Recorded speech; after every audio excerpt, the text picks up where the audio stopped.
10, 9, 8, 7, 6, 5, 4, 3, 2, 1. Assalamualaikum warahmatullahi wabarakatuh. Selamat datang kembali pada channel YouTube Firmansyah Sanusi pada pembelajaran sejarah peminatan kelas 11 IPS. Pada materi kali ini kita akan membahas peristiwa-peristiwa penting di Eropa. Di materi sebelumnya kita sudah membahas beberapa peristiwa penting di Eropa, di antaranya Renaissance, merkantilisme, reformasi gereja, dan Aufklärung. Pada materi kali ini kita akan membahas tentang peristiwa penting di Eropa, yakni revolusi industri. Baik, langsung saja. Pada masa revolusi industri terjadi di antara tahun 1750 sampai 1850. Revolusi industri ini merupakan salah satu peristiwa penting yang terjadi di Eropa, yang dimana lahirnya teknologi mesin yang menggantikan tenaga manusia dan hewan dalam pekerjaan-pekerjaan kehidupan manusia pada waktu itu. Sebelum kita lebih jauh membahas bagaimana perkembangan revolusi industri yang terjadi di Eropa dan dunia pada waktu itu, terlebih dahulu kita harus tahu apa sebenarnya yang dimaksud dengan revolusi industri. Revolusi industri merupakan suatu periode di mana terjadi perubahan secara besar-besaran dalam berbagai aspek kehidupan manusia terkait dengan aktivitas, yaitu pertanian, manufaktur, pertambangan, transportasi, dan teknologi. Nah, perubahan-perubahan itu meliputi dari pemanfaatan tenaga manusia dan hewan sebelum terjadinya revolusi industri. Dan pada saat terjadinya revolusi industri terjadi perubahan yang dimana tenaga manusia dan hewan dialihkan menjadi penggunaan tenaga mesin. Hal ini menyebabkan terjadinya dampak dalam bidang sosial, ekonomi, dan kebudayaan yang terjadi di Eropa pada waktu itu. Kapan dan di mana sebenarnya revolusi industri ini terjadi?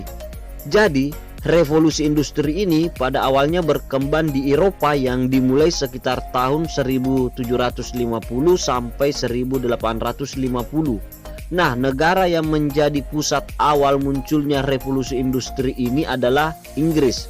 Seperti yang kita ketahui bahwasanya Inggris adalah salah satu negara Eropa yang cukup maju pada awal abad pertengahan hingga memasuki abad ke-20. Mengapa bisa terjadi di Inggris? Ada beberapa faktor yang menyebabkan Inggris menjadi negara awal tempat lahirnya revolusi industri, di antaranya. Yang pertama yakni situasi politik yang stabil. Meskipun kekuasaan raja mutlak, tetapi tetap tunduk pada undang-undang dan parlemen pasca Revolusi Agung 1688. Selanjutnya, kaya sumber daya alam dan makmur dalam perekonomian. Meskipun Inggris memiliki wilayah yang kecil, tetapi catatan Inggris kaya akan sumber daya alam ditambah dengan luasnya jajahan Inggris, menjadi Inggris negara pemilik modal yang kaya raya dan mampu mendukung berkembangnya sektor industri. Kemudian, negara Inggris sangat merespon munculnya penemuan penting. Inggris merupakan salah satu negara tertua di dunia dan merupakan negara yang sangat peduli terhadap pendidikan dan pengetahuan, serta memberikan dukungan terhadap berbagai penemuan di bidang iptek. Sebagai contoh, pada masa pemerintahan Raffles di Indonesia. Kemudian, yang terakhir yakni arus urbanisasi yang cukup besar. Kebijakan pemerintah Inggris dalam revolusi agraris telah mendorong pembukaan industri secara besar-besaran sehingga membutuhkan banyak tenaga kerja. Nah, selanjutnya bagaimana perkembangan revolusi industri? Pada tahap awal sebelum kemunculan revolusi industri telah berkembangnya perdagangan, kerajinan, dan kaum borjuis. Kemunculan kaum borjuis pada abad pertengahan mendorong berkembangnya sektor perdagangan pada kota-kota Eropa, sehingga kegiatan ekonomi tidak hanya bertumpu pada hasil pertanian, melainkan juga pada sektor kerajinan tangan. Pada tahap yang kedua, munculnya home industry, yakni kegiatan industri dilakukan dari rumah. Modal kecil, jumlah pekerja sedikit, dan produksi masih terbatas. Yang selanjutnya pada tahap 3 ada industri manufaktur, yakni kegiatan industri dilakukan pada tempat khusus, yakni pabrik yang didirikan di sekitaran tempat tinggal sang majikan. Produksi sudah lebih besar berdasarkan pesanan. Pemasaran dapat langsung dilakukan dari rumah produksi. Yang terakhir atau tahap keempat adanya industri pabrik, penggunaan tenaga mesin secara besar-besaran untuk meningkatkan hasil produksi, memiliki tempat khusus dan tidak menyatu dengan tempat tinggal majikan dan kegiatan pemasaran. Jumlah buruh atau pekerja semakin banyak.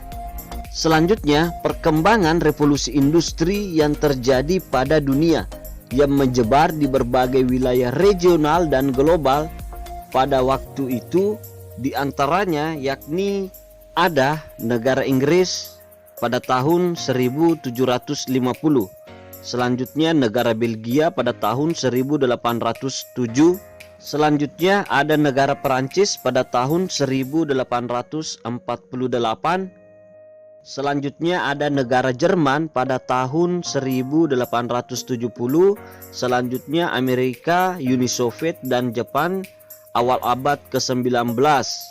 Yang terakhir yakni negara Cina awal abad ke-20. Selanjutnya, dampak revolusi industri pada bidang ekonomi. Yang pertama, produksi barang melimpah. Yang kedua, harga barang menjadi murah. Selanjutnya, kegiatan perdagangan berkembang pesat di dunia internasional. Selanjutnya, banyaknya pengusaha bermodal kecil gulung tikar, yakni bangkrut. Selanjutnya, pada bidang sosial budaya, arus urbanisasi meningkat tajam. Selanjutnya, upah buruh semakin rendah. Kemudian, munculnya kelas buruh dan burjuis, pengusaha dan pedagang. Selanjutnya, terjadinya kesenjangan sosial meningkat tajam. Kemudian munculnya pemukiman selam di tengah kota. Yang terakhir yakni terjadinya revolusi sosial. Selanjutnya pada bidang politik, yakni yang pertama munculnya paham sosialis, tokohnya adalah Thomas More dan Karl Marx. Selanjutnya munculnya partai politik. Kemudian yang terakhir yakni lahirnya imperialisme modern pada waktu itu. Selanjutnya, apa pengaruh revolusi industri terhadap posisi Indonesia?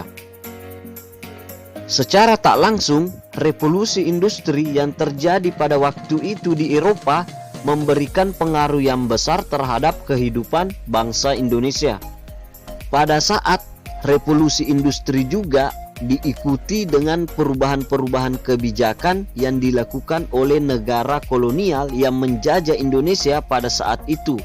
Antara lain adalah Belanda, kemudian Perancis, Inggris, yang menyebabkan kehidupan masyarakat Indonesia bukan malah makin baik, malah menjadi semakin buruk. Diawali dengan pemerintahan Dadles pada tahun 1808 yang menerapkan kerja rodi dan sistem pajak. Kemudian masa pemerintahan Raffles pada tahun 1811 dengan sistem sewa tanahnya. Kemudian masa pemerintahan Van den Bosch pada tahun 1830 dengan sistem kulturestelsel-nya. Dan yang terakhir adalah masa pemerintahan Van Deventer pada tahun 1901 dengan munculnya politik etis. Walaupun sebenarnya politik etis ini tidak berjalan dengan maksimal. Walaupun demikian, politik etis ini menjadi sebuah jalan atau langkah awal bagi bangsa Indonesia untuk memperbaiki kehidupannya, di mana politik etis telah melahirkan kesadaran nasional bahwasanya bangsa Indonesia tidak bisa bergantung pada bangsa lain jikalau ingin memajukan negaranya dan ingin memperjuangkan nasibnya sendiri. Baik, itulah pembahasan peristiwa-peristiwa penting yang ada di Eropa terkait dengan revolusi industri. Sekian dan tetap semangat dan selalu mengikuti protokol kesehatan COVID-19 dan salam sejarah.